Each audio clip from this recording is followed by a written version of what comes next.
What's up guys, God of War Geek here, bringing you another God of War video. This game guys, off of that trailer I have enough confidence to believe that this game will exceed all of our expectations.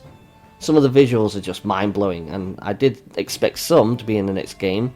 It is Sony Santa Monica, who have a fantastic team, but off of this, I'm sure there is much more to come. Everything that looks so beautiful. I've got to stop salivating for the moment and do this analysis. So, fellow God of War fans, let's begin. So we start with Atreus touching a tree, which is clearly a nod to his mother Faye, and the handprint she laid, but he also seems to show some sort of power emitting from his hand. The sound it makes when you hear it sounds like ice cracking. On one hand it could make sense as Faye is a frost giant, but I kind of feel like that sound is out of place, and it could be showing us that the power he got from the Black Rune is still with him. Or maybe it is a power he has come to learn on his own that is special to him. Next up we have Kratos retiring for the night by the way he drops his blades. He still appears to be in Svartalfheim, at least in my opinion. This scene to me feels like it's later in the game, mostly because Mimir is not there, unless Mimir decided he wanted to hang out with Atreus. But assuming I am correct, the way Kratos drops his blades and then stares at the axe, he definitely gives me the impression that he is not okay in this moment. Like he has learned something about Faye which has rocked him. I say that purely because of how the scene flows. 1 second he stares at the axe, next if you look really closely he kind of coldly places down the axe onto a barrel next to the bag that carried Faye's ashes. That is why I think it relates to Faye. But in the next scene we have Kratos almost taking off a little too much off the top of Tyr's head. Fortunately he just sliced the rope. And if you look really close, you can see Kratos sporting a new kind of device. Is this the new Bifrost that's helping us realm travel? Or is it something completely new? I know you. God Killer. Not going to lie, that gave me chills, man. But if you zoom in, his smile is kind of sinister. That's for any of you that thinks that Tyr is sus. By the way, I absolutely loved Tyr's voice. I think Ben has done a great job. Not what I expected, but still great. In the next scene we are back in Alfheim and we have Tyr with us, which surprised me as I'm sure it did most. The most interesting part about this scene is the statue dead center. I actually have 3 theories on this. 1, it's a Dark Elf Queen, I say this because of the wings. 2, maybe it's the very first Light Elf Queen, the one who got kidnapped. Or 3, this is a statue that depicts the very first queen out of the combination of both Light and Dark Elves. They did have peace at one time or another, and I would not be surprised if they had relations. Either way, I do think this statue is of someone who is both Light and Dark Elf. In the next scene we see Kratos fighting a new Light Elf enemy. My guess is this is what they call the Mystic Assassin. What's awesome about this fight though is Kratos seems to take the weapon off the enemy and use it against her. Sadly though, it doesn't confirm whether you get to continue using that weapon. In the distance we have Tyr down on the ground. He seems to be mourning the dead elf or an unconscious one. If I was to guess what's happened, Tyr was forced to fight and potentially kill this enemy, and he feels bad that he had to do it. This is probably the same dead elf we see him dragging by the leg. It looks female and there are no visible signs of blood, so maybe not dead. In the next scene we get Atreus opening his home's door to a shadowy figure. I think we all believe this to be Odin. It's definitely not what I was expecting if it is. It's very daring of him to walk up to and knock on Kratos' door. As we know he's not the fighter type, so I wonder if this could be Atreus dreaming.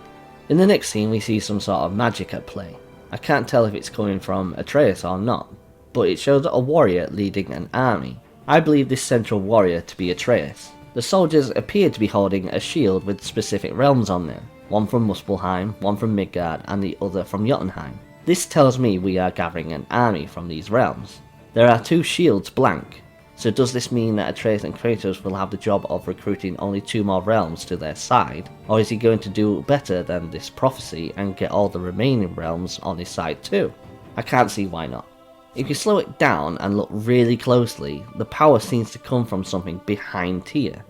Up next I think we get our first glimpse of Vanaheim, a very jungle-like realm. Looks like Kratos and Atreus were camped here until a potential enemy came by. And next we see Atreus alone holding what appears to be a black and white ball. This one could be like the blue one Atreus held in the first trailer, and maybe this one has the name Skull on it. In the next scene I think this is a little trickier. What I think has happened here is Atreus has drawn all of this, showing Kratos his plan moving forward. We see the Yggdrasil with Asgard at the very top. Then there are the other realms, but 3 of them are crossed out. Why? So Midgard, Alfheim and Jotunheim are crossed out. My feeling on this is because we have Tyr above the Yggdrasil and he appears to be in chains. My guess is this could mean that Atreus may have worked out that Tyr was alive and trapped somewhere, and these 3 realms that are crossed off are the ones they have searched looking for clues of him and found nothing. So we might actually go to Jotunheim and Alfheim before we even make it to Svartalfheim. The next step of the plan for Tyr could be something to do with getting Skoll and Hati back to the ground. We'll talk a little bit more about that later on.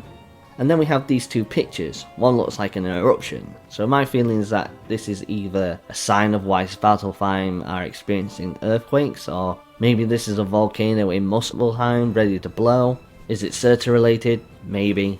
The picture next to it also looks like it could be from Muspelheim, but as an alternative, it could also maybe Jotunheim. The context from this next scene is fascinating to me, because it definitely gives off the impression that Kratos is following whatever Atreus has managed to figure out, even if it causes a problem for him, as all he wants to do is protect Atreus, but Atreus also wishes to protect Kratos. From what exactly that is, I am not sure, but Atreus was talking about secrets, like he has learned a lot. Maybe he has come to learn something that Kratos doesn't, and it could affect Kratos. Again, I'm guessing something Fae related. This next scene was beautiful. Freya looks amazing. I believe we might be at her campsite. Clearly she sees Atreus with the very mistletoe tip that led to Baldur's death. But what I found interesting about this scene is Freya does not look like she's trying to harm Atreus. Yes, she has restrained him, but she does not look angry, and it looks like Atreus may have went there on his own, or she captured him. Either way, I think he is trying to make peace with her. From my perspective, she doesn't look like a lost cause, and that makes me really happy. This next scene though sent me into overdrive. I mean, just look at this place. It is breathtaking. Everyone at Santa Monica, take a bow. What this place is, I obviously can't say for certain, but if I was to guess, I think this could be a place within a realm tear, or we are somehow in Gunungagoth, the primordial void. I really don't know, man. I'm just firing out some ideas. I'm fanboying right now. From the subtitles though, there is one of them confirmed to be Hrist. I'm assuming it is the green one. This might confirm a lot to me. I have had a theory in the back of my mind for a while now about the Valkyries, and I am not surprised in the slightest that we are fighting Valkyries still loyal to the Allfather. I will aim to make that video as soon as possible. I'm sorry guys, I really could watch this Valkyrie fight over and over and over again and not get bored. It is stunning. We are back in Vanaheim and Kratos and Atreus are taking on a very large beast. I wonder if this realm is going to have a dinosaur-like feel to it. Kratos just swats it away like it's nothing, but take a good look at the shield. It has a new centerpiece. Now, I'm not sure I like it, but hey, I don't much care either. I just want to play this thing. But what I do think I notice is that it does look kind of like a bear, which is fitting as that seems to be the animal Kratos is attributed to. And then we come to see Kratos and Atreus in a new area in Helheim. There is not much I can say about this, but we do witness some more gameplay, which is always a bonus. In the next scene we are in Alfheim, and just look how far away from the temple we are. Damn, it looks like we have gone completely the opposite direction to where the last game took us. And it seems we are still not very well liked by the Dark Elves in this moment, and rightly so I guess. Kratos seems to display a new shield type, which I'm sure we'll learn more about as time goes on. Atreus is also on our left fighting a Dark Elf Lord, and he again is imbuing his bow with an interesting power. Lightning or something new. I guess we shall find out. Next, we seem to be in a new form of transportation. It kind of looks like a train with the speed they seem to be going, but they seem high up, so I'm not entirely sure what is going on. But regardless, Kratos seems to be attacked by another type of Grim. Maybe. It's got a long ass tongue though, can see that. We are then back in Vanaheim facing a new enemy, and this looks to me like one of the top tier Einherjar. This could be the new Travellers for us, but either way he looks so badass. He can also change the weapon's shape. At first it's a scythe, and then the next he changes it into a long blade or something. We are still in Vanaheim and they show us that old school God of War traversal, and it is a joy to see. It reminds me of making Kratos swing back and forth on the old games. We also see there is an archer Einherjar. I literally talked about this with someone the other day, so that's cool to see. Still in Vanaheim, and we see Kratos getting his Crocodile Dundee on by wrestling a Dreki, at night time no less. I can't wait to fight different types of enemies at night time. I've seen this symbol somewhere before, I can't remember if it was on the internet or not, but I think it looks a lot like this, just smaller of course. We are still in Vanaheim, and we see Kratos stab into this big rock and throw it at some Anheria. And if you don't remember, this rock was shown in the Game Informer video, so now we know what they are used for. And next we are in Muspelheim, fighting this Muspelheim creature with the L rune, heart, face, whatever. To be honest, I can't say I'm a fan of these. Maybe if I knew more about them I would change my opinion. But I do have two theories as to what they could be. The first one is maybe this is what Surtur created using the Soul Eaters he got from Andvari. Or maybe they are a new creation entirely. And by that I mean Muspelheim and Niflheim seem to be connected through Ginnungagap. This created the special life water that created Ymir. So maybe this is a new creation of mixing the life water with the fire realm. The reason I bring up water at all is because if you look at the L rune's meaning, it says water or lake. So why would the L rune be on a fire creature? But hey, if you guys have a better idea, please feel free to put it down in the comment section. I am always interested in what you guys have to say. This next scene, I am going to be completely honest and completely morbid at the same time, and I'm sure it might upset some of you. But at first glance, with the red leaves, I really thought that this might have been near Freya's home. I'm not saying it isn't, but I'm not sure it is either. But the tone of Kratos' face, he looks like he has put something or someone down. So I wonder if this could have been a sympathy kill for Charlie, or even Hildisvini. If I was to say one of those, I would probably lean toward Charlie, because surely Hildisvini will play a role in Freya's story somewhere. But it very well could be Vanaheim, but I'm just preparing you for the worst. In the next scene, we are back in Vanaheim. Kratos has a man on his shoulders. I do not think this is Amagaboda, as I know some people thought this. The clothes are all wrong for a start. I have a feeling this could be Freya. He has a scabbard on his back where his Sumabrander would go, but not only that, he appears to have burn marks on his arm, and if you didn't know, in the Lost Pages it states that Freya was burned by the Aesir and assumed dead, as well as the fact that there is a dark elf that flies overhead and completely ignores us, probably to aid our escape. The other interesting part is it looks like someone is using Vanir magic to stop our escape. So does this mean that there is one of the Vanir who has betrayed them? I really wouldn't be surprised at this point. Next up we have what looks to be like a chase-like scene.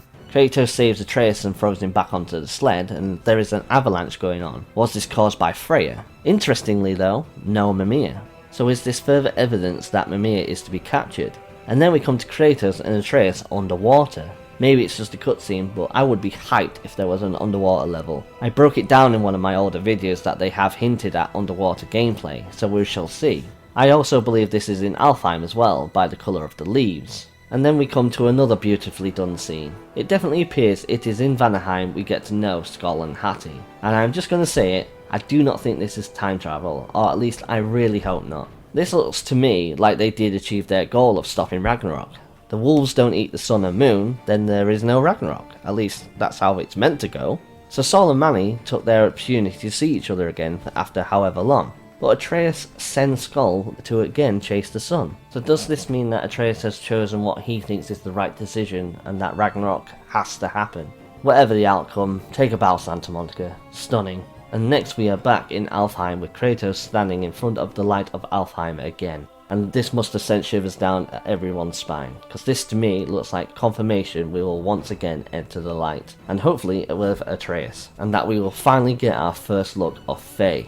And this seemed like the most logical way of seeing her, and I truly hope we do. Next I am assuming we are back in Svartalfheim. I honestly don't know, but we see a mermaid-like creature, so could this be part of Durlin's collection, a mermaid from a different part of the world? Or could this be one of the 9 daughters of Ran, or potentially Ran herself? I think any of these are perfectly okay ideas. This next area I believe to be the very top of Yggdrasil. This appears to be a nest. This could be where Verfilnir and the eagle are said to live. I would not be surprised if we have Ratakoska not far behind. In the prose edit, Odin says that this eagle is said to know many things, so it could be here we are going to ask the eagle something. What that is, I really couldn't tell you. Back in Alfheim, just don't even get me started on this jellyfish. The best I could find is that the jellyfish might have something to do with immortality. to make sense of it, and I know it is not exactly spot on, but maybe this is Santa Monica's version of a lindworm. If not, then your guess is as good as mine. But next we see Kratos and Tyr having a little bit of a moment. Tyr is holding onto the chain of Kratos' blade, but he pulls him in and offers him his hand. Hopefully this is a sign of building trust. And then we come to greatness. Kratos versus Thor. The one we have all been waiting for. Both Kratos and Thor throw their weapons and the collision is amazing. Kratos can call his axe back with a simple hand movement, but Thor seems to call Mjolnir back by clicking his fingers, which is a very cool difference. And the final clash just chills, man. It looks so epic. I was shocked that we didn't see anything of Yormi, might be that they got something awesome in store for him, but that, my friends, is my complete analysis. I tried my best to find as many cool details as I could for you guys. Hope you enjoyed. Anything I might have missed, then do let me know down in the comments. And as always, my friends, if you would like and subscribe, it would really help out the channel. Share and click the bell to be notified for every time I post. Thank you all so much for watching, goodbye and take care of yourselves.